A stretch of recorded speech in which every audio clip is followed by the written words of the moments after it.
Hoje Nosso Senhor responde a um doutor da lei dizendo: amarás o Senhor de todo o teu coração, de toda a tua alma, de todo o teu entendimento. Três afirmações, 3 faculdades também na alma: inteligência, memória e vontade. Em cada uma dessas faculdades há uma totalidade que deve ser oferecida a Deus, se nós quisermos realmente amá-lo. E assim a inteligência deve estar totalmente movida pela fé. A fé é o único meio próximo e proporcional para nos unir a Deus enquanto Deus é verdade. Não tem nenhum pensamento fora da fé que seja proporcional a Deus na sua essência, na sua tal como Ele é na realidade. A inteligência pode chegar a alguma noção de Deus, mas uma noção vaga, distante, que não é realmente, não toca naquilo que Ele é, na sua plenitude, na sua essência, tal como nós o veremos no céu. O único meio de se unir a Deus enquanto Deus é verdade é a fé. E a fé nos dá Deus todo, tal qual nós o veremos, sem menor diminuição. Daí a importância de fazer atos de fé. Daí a importância de não dar assim tanta importância à imaginação, mesmo visões. Por quê? Porque a fé é uma luz superior a todas as outras. É uma luz que não é da natureza, é uma luz sobrenatural e, portanto, está acima de qualquer visão. Mesmo os santos que viram alguma coisa do céu com os olhos, não é isso que os uniu a Deus mais. Os que uniu realmente a Deus é a fé, e a fé é obscura. Por isso, um dia quando falaram para São Luís: venha ver, Sir, o Nosso Senhor apareceu na hóstia consagrada, ele falou: eu não vou. E por que isso não vai? Porque eu já sei que ele está lá. A fé é superior à visão, às visões dessas, e a fé é superior aos pensamentos dos filósofos também. Ela está muito acima. Por isso que é importante viver da fé. Viver da fé. O católico vive da fé. Meu justo vive da fé, diz São Paulo. É esse obséquio, essa reverência que a inteligência presta à revelação. E daí que a gente resistir também ao modernismo, porque o que é o modernismo? É uma doutrina que não é de Nosso Senhor, e nós queremos guardar a fé, nós queremos guardar Nosso Senhor. Se nós formos corrompidos na fé, se nós tivermos uma fé defeituosa, amar a Deus de todo o coração, de toda a tua alma, de toda a tua mente, não se fará. Porque é necessário essa totalidade. Para amar totalmente a Deus, a gente só ama o que a gente conhece.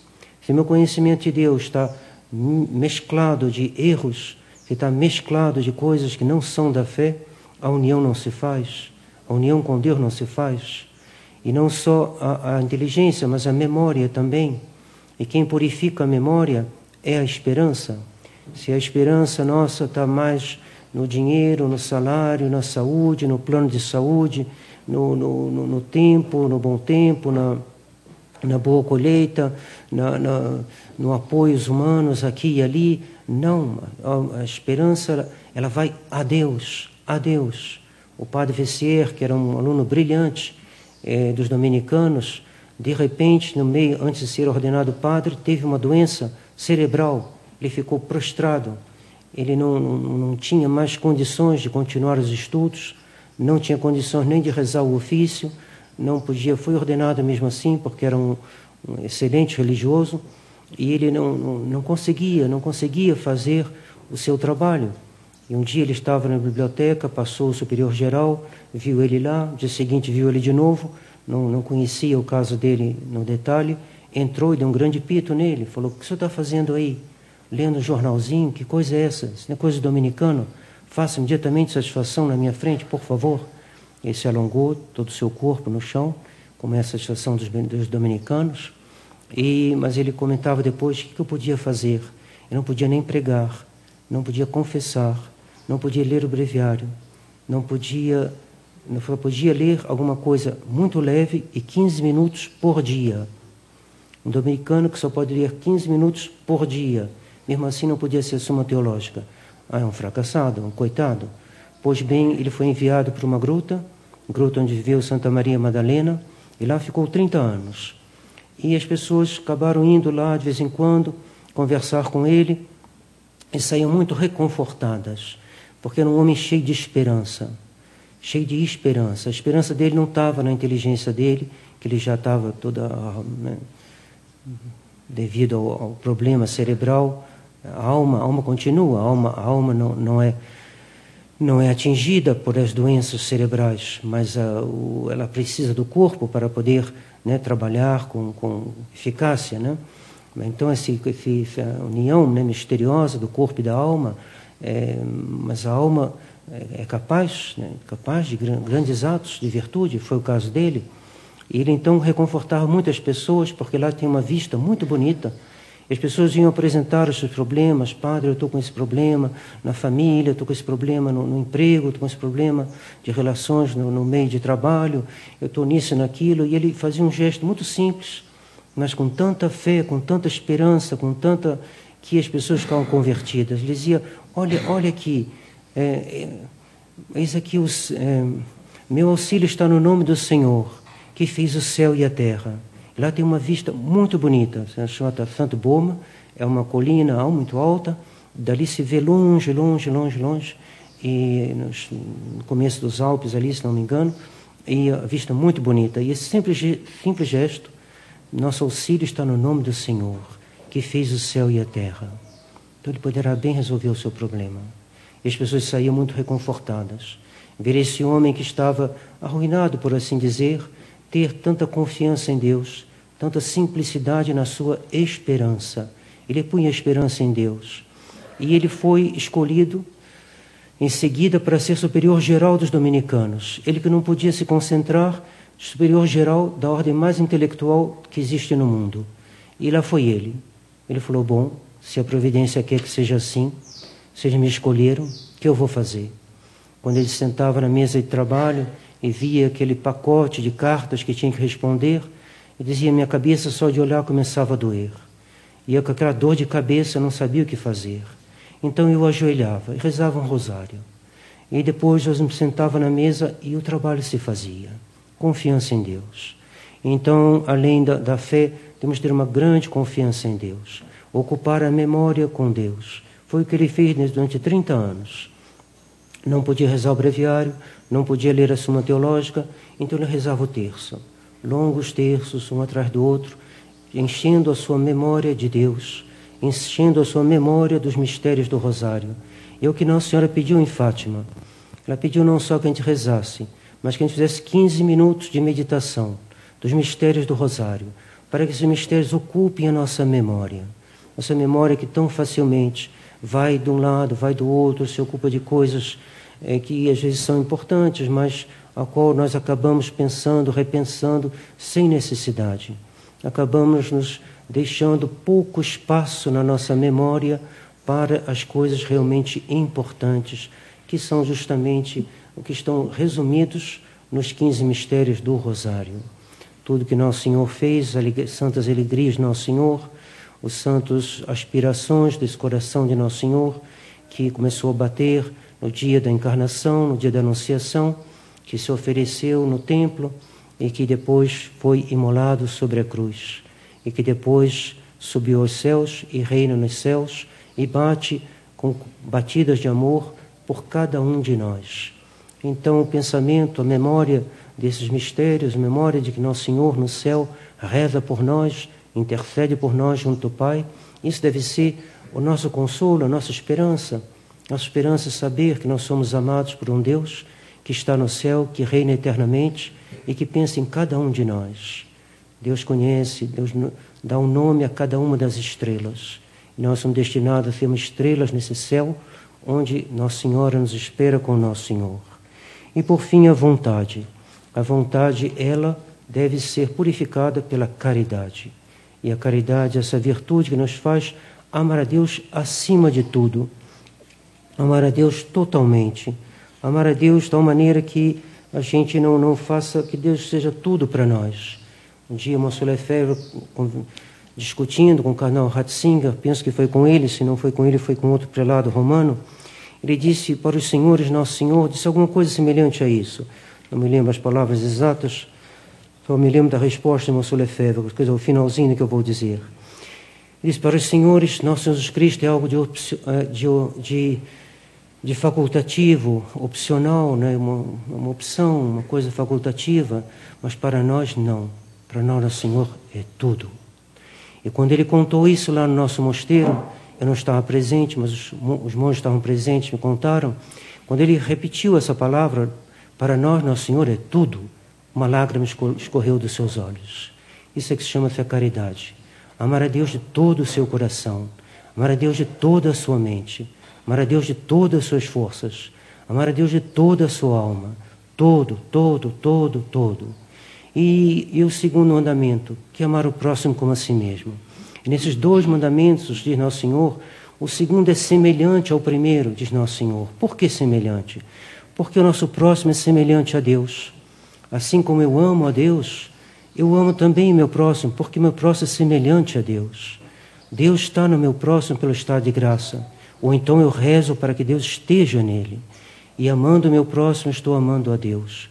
No fundo, é um mandamento só. Um mandamento só, porque no céu nós amamos aqueles que vivem da vida divina que Nosso Senhor mereceu para nós na sua paixão, quando Ele morreu, derramando o seu sangue por nós.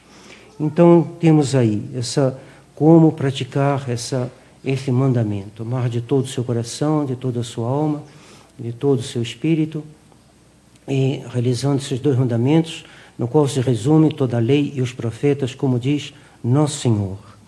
E, de repente, no Evangelho, vem essa pergunta que Nosso Senhor faz aos fariseus. Que vos parece do Cristo? De quem ele é filho? E os fariseus vão responder, de Davi. Então, Nosso Senhor vai dizer, como, pois, sendo Davi pai do Messias, que é do Messias que ele está falando, do Cristo, né, do Messias, como sendo Davi pai do Messias, como ele pode chamar o Cristo de seu Senhor? O pai não chama o filho de Senhor. E Deus, Nosso Senhor cita a Escritura, Deus disse ao meu Senhor, senta-te à minha direita, até que ponha os teus inimigos como escabelo de teus pés. Como isso, senão porque Nosso Senhor é Deus? Humanamente, no ponto de vista humano, Nosso Senhor é um descendente de Davi, ele é inferior a Davi. Davi é o seu bisavô, trisavô, ele é o seu antepassado. Mas, enquanto Deus, não. Enquanto Deus, Davi é filho de Nosso Senhor. Nosso Senhor é Deus. E é por isso que não só Davi, mas todos os reis da terra devem servi-lo e adorá-lo. Por isso que todos os reis da terra, todos os presidentes devem falar, meu Senhor, falando de Nosso Senhor, meu Senhor. Devem servir os seus interesses e não os seus. E devem pôr os inimigos de Nosso Senhor aos pés de Nosso Senhor, como fez São Pio V, vencendo os turcos em Lepanto. Ou melhor ainda, quando ele fez convertendo os muçulmanos, judeus, budistas e todas as falsas religiões, os convertendo através dos seus missionários. E é por isso que a reunião de Assis, a visita às sinagogas, a participação aos cultos protestantes são escândalos sem nome, porque em vez de botar aqueles que deviam servir Nosso Senhor aos pés de Nosso Senhor, para que eles adorassem Nosso Senhor, se deixa esses homens que estão no erro, longe de Nosso Senhor. Não realiza ao pedido do Salmo. Isto não é amar o próximo. Isto não é dar ao próximo a verdade, já que para cumprir o primeiro mandamento é preciso oferecer a Deus toda a nossa inteligência pela fé. Como é que farão os pagãos se a gente deixa eles no erro? Como eles amarão a Deus de todo o seu coração, de toda a sua mente? A sua inteligência, ela tem que estar dominada, submissa, inclinada diante de Nosso Senhor, que é a verdade, e se dobrar diante da revelação. Como é que a memória dos pagãos poderá se fixar em Nosso Senhor, se Nosso Senhor não lhes é pregado, se é deixado a eles no seu erro, nas suas vãs superstições, nas suas, como dizia Monsieur Lefebvre, na conferência que estamos escutando no refeitório, eles dizem, não, esses homens aí, não, eles têm, ao menos têm o senso do preternatural, das forças superiores aos homens, irmão Solefeu conclui, do diabo, simplesmente. Digo as coisas como elas são. Esses homens que adoram o diabo, esses homens macumbeiros, essas religiões, falsas religiões, o Deus dos pagãos são demônios. Irmão Solefeu é um homem que ia direto. Por que ele ia direto? Porque ele havia combatido o demônio quase que pessoalmente. Ele viu o que era nas tribos africanas, que havia um povo pagão sob o domínio do demônio. Quando ele chegava, ele e os outros também, para pregar uma aldeia pagã, ele dizia, imediatamente se fazia uma divisão. Os que eram por Nosso Senhor, os que eram contra. E ele tinha graves afrontamentos com os pajés, com aqueles feiticeiros. Por quê? Porque realmente o paganismo está na mão do demônio. É isso que Nosso Senhor veio destruir, para instaurar a civilização católica. E não há civilização senão a civilização católica, que é um começo do céu. E quem não entra nela, não entrará jamais no céu. O cristianismo não é um sentimento vago. O cristianismo não é um sentimentalismo. O cristianismo não é uma brincadeira. Não foi para rir que eu te amei, disse Nosso Senhor a uma santa. Rezemos, pois, para que Roma se converta, para que o Papa se converta, para que nós nos convertamos cada vez mais, porque nós também não somos o que nós devíamos ser. E nós podemos regredir. Quem não progride, regride, diz São Bernardo. Quem está de pé, cuidado para que não caia, diz São Paulo. A caridade começa por si mesmo. Amemos nossas almas, e só assim cumpriremos esses 2 mandamentos, dos quais dependem toda a lei e os profetas. Que o Imaculado Coração de Maria nos ensine a cumpri-los. Ele, esse coração, que foi o trono de Deus sobre a terra, e aos pés do qual a cabeça de serpente foi esmagada, possamos nós fazer o mesmo com o auxílio da Virgem Maria, assim seja. Em nome do Pai, do Filho e do Espírito Santo. Amém.